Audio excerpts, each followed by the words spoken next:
But what the studio wanted to basically, this project that they were already invested in dumping, right? They wanted to say there's a reason for this flop. And basically they pointed all those fingers at Rachel Zegler, partially because she's outspoken and partially because she said free.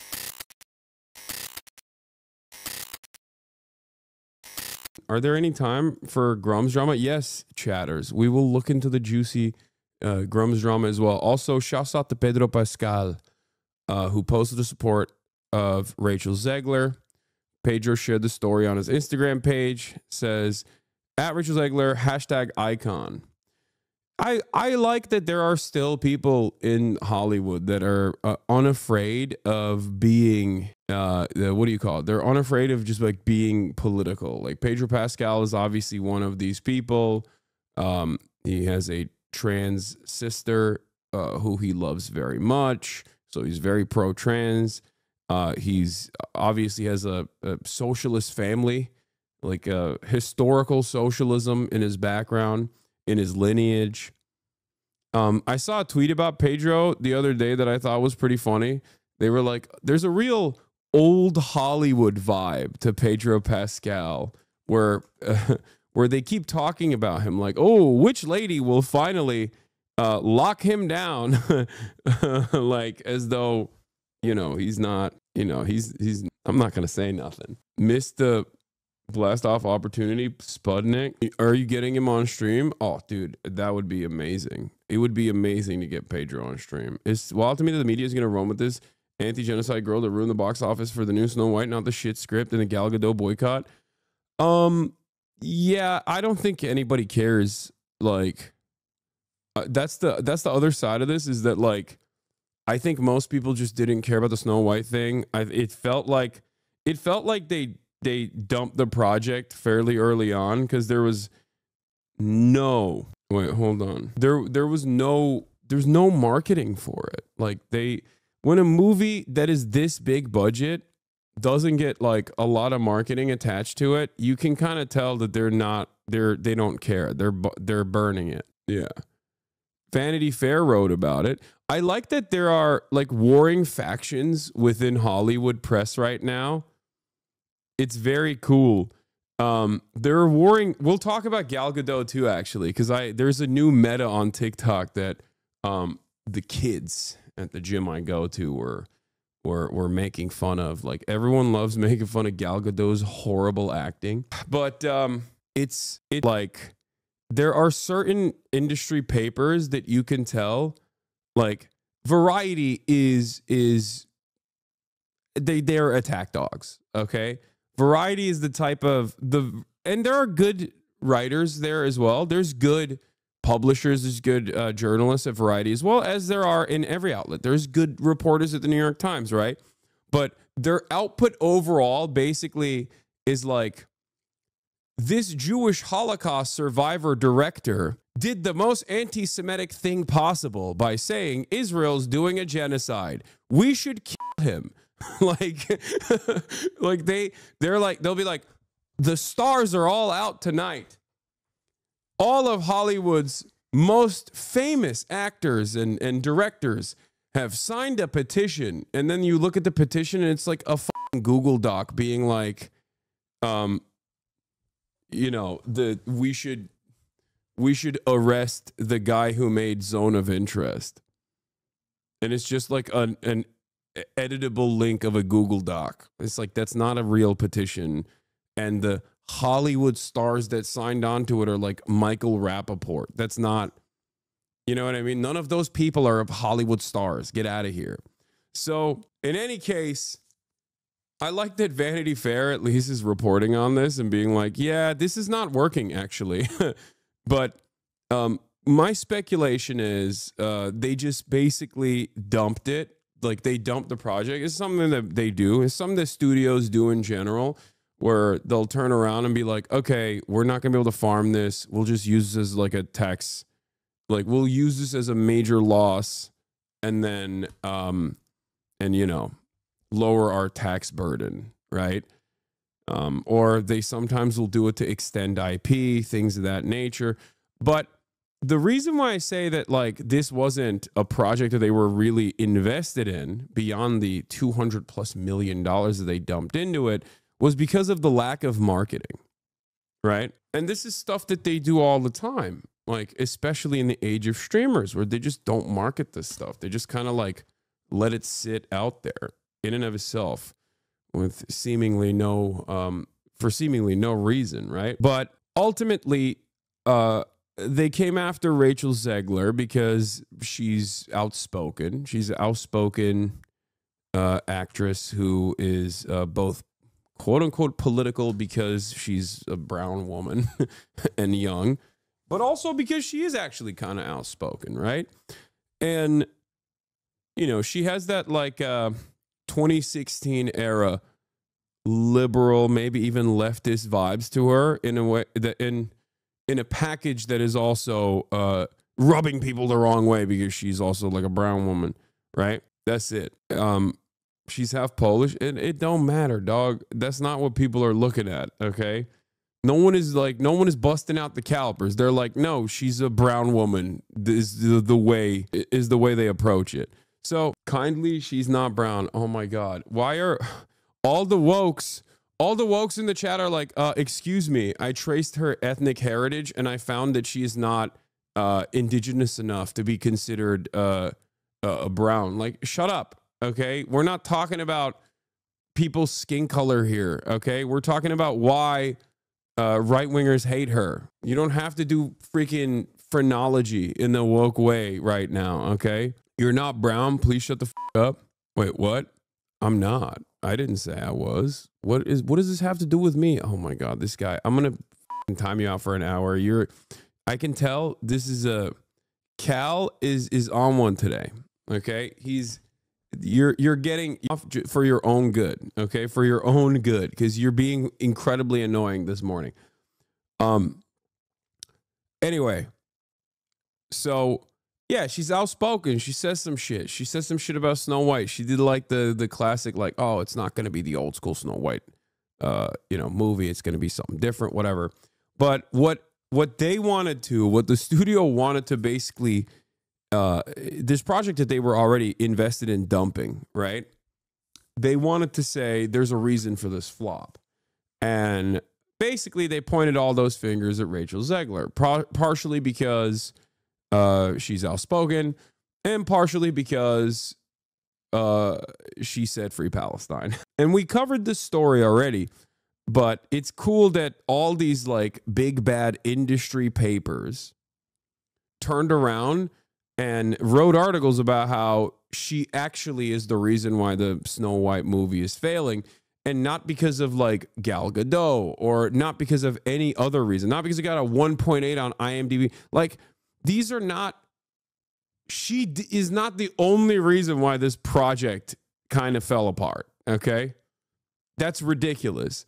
Yeah, she said free Palestine at the tail end on the, when they were out promoting the movie. That's the reason why the movie sucks. But, you know, that's neither here nor there. Review bombing by chuds who never saw the movie and show. So, the other side of this that I also can't stand is that, like, it's just not for me. Like, this movie was not made for me. Okay? Like, I understand that. It's Snow White. I don't give a shit about Snow White. I'm sorry. You know? Maybe if I had some daughters or something, like, that would make sense. I would have to go and, like, begrudgingly watch it. But, like, why are so many 40-year-old men, except for Benny Johnson, who is gay, okay, so that's different. But why are so many like 48-year-old straight men, divorced dads, or just like people that don't even have daughters, right? Why are they chirping about Snow White not being like hot enough or whatever? It's such a strange thing. It does not make any sense. Like, this guy, Snow White, it's even worse than I expected. 4.3 million views 8 days ago. These guys they were never supposed to watch this movie. They don't want to watch the movie. They just want to shit about this movie. But the movie's not for you. Like me freaking out about fucking Bluey, you know? That's what it feels like to me. Am I crazy? I don't know. Maybe I am crazy, or maybe everyone else has become increasingly more insane, where these guys just like lose their shit at everything.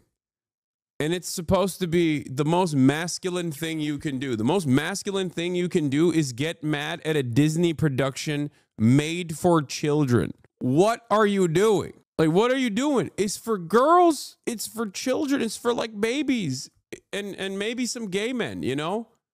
Like what? Not everything is supposed to serve you.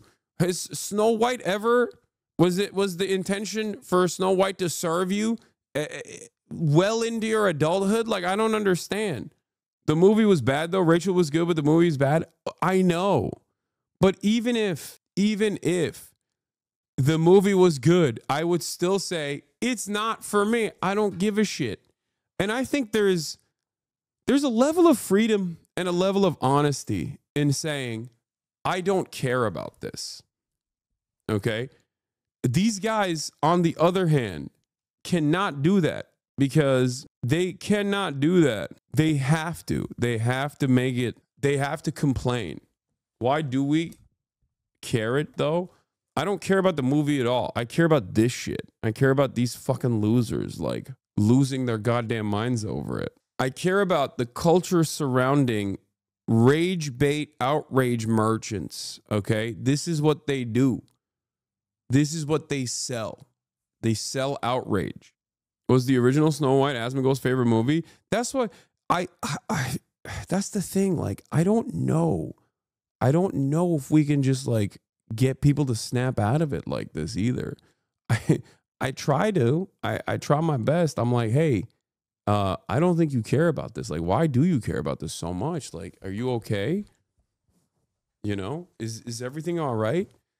Like, in the real world, if a friend of mine that is around my age, if like a 30-plus-year-old guy friend of mine was like, bro, you seen this Snow White shit? I'd be like, what are you saying? No, I haven't. Why has this thought ever crossed your mind? You don't care about this. You watched a podcast that told you should care about this. The fuck's wrong with you? Be your own goddamn man. Be a man. Be a man. Be a man. Okay? Be a man. You're a bot. It doesn't make sense. Ask Cutie, she's a Disney adult though. Well, that's the other side of the story, is that the film is not also good in and of itself. So I don't even think the Disney adults are on board with this regardless. There's just nothing. I mean, there's no better situation for these Gamergate losers than to like, this is a perfect storm because it's also a dog shit product. Because when big budget production gets the crosshairs from the outrage merchants, right? But it actually does solid sales or it actually reaches like critical acclaim or whatever, then they kind of have to throw it out. They just kind of have to move on to the next thing. But when something that they had the crosshairs on actually fails at the box office, then they never let it go. Like with Baldur's Gate 3. Baldur's Gate 3 was a video game that every gamer was demanding for decades at this point. They were very excited when it came out. So they couldn't talk about how gay it was. You know, all these outrage merchants, they wanted to farm it, but they couldn't farm how gay Baldur's Gate 3 was because it was awesome. And it got critical acclaim very quickly. Buzz Lightyear movie did horrible, Hasan. What are you talking about? What is Buzz Lightyear movie? What? See, this is what I mean. I don't know what this is. I don't know what I don't even know what this is. You know what I mean? I don't care. I don't care. I don't know. Like, I am way more interested in like trying to understand why supposedly straight adults that are over the age of 30 are fucking losing their shit over freaking Snow White, dude. Do you have a baby brain? It's so incredibly soy. It's so goddamn soy. You're a baby. You're a child. Like, what are you doing? And it seems that there's a lot of children out there. So, like, you know, this kind of stuff does get a lot of motion. Is it not the same with anime? Yeah, you could say that. I like baby adjacent content in that regard. I mean, I watch shonen. But to be fair, shonen is the target market for shonen isn't just for children. Like it definitely is from children all the way to adults. Anyway, here's the blast off. Snow White exposed the soy, right? Yeah, I just don't get it when these guys fucking complain about like when they complain about you know, video games not being good or specifically target video games that are not for them, right? That were never made for them. You know? It just doesn't make any sense. Avatar: The Last Airbender is for everyone, not just kids. Yeah. Oh my God. Speaking of Avatar: The Last Airbender, I had a moment this morning where I almost teared up a little bit. I was on TikTok and this dude was like, this dude had an instrument and played this like song from Avatar: The Last Airbender with this like random, this weird instrument. And I got like emotional. It wasn't Leaves from the Vine. It was the other one. Dun, dun, dun, dun, dun, dun, dun, dun. Leaves from the Vine always gets me though. That one always gets me. Oh man, Uncle Iroh. War criminal on his redemption arc. I can't believe that Barbie Girl Time Adventure is woke is unplayable to the 50-year-old man. That's what I'm saying. It's just like, if you find yourself complaining about this shit, that means like your life is too good, man. You're looking for shit to complain about. And it's like, it's loser shit. Complaining about this stuff is loser shit. You're a fucking loser. You're a whole ass loser, bro.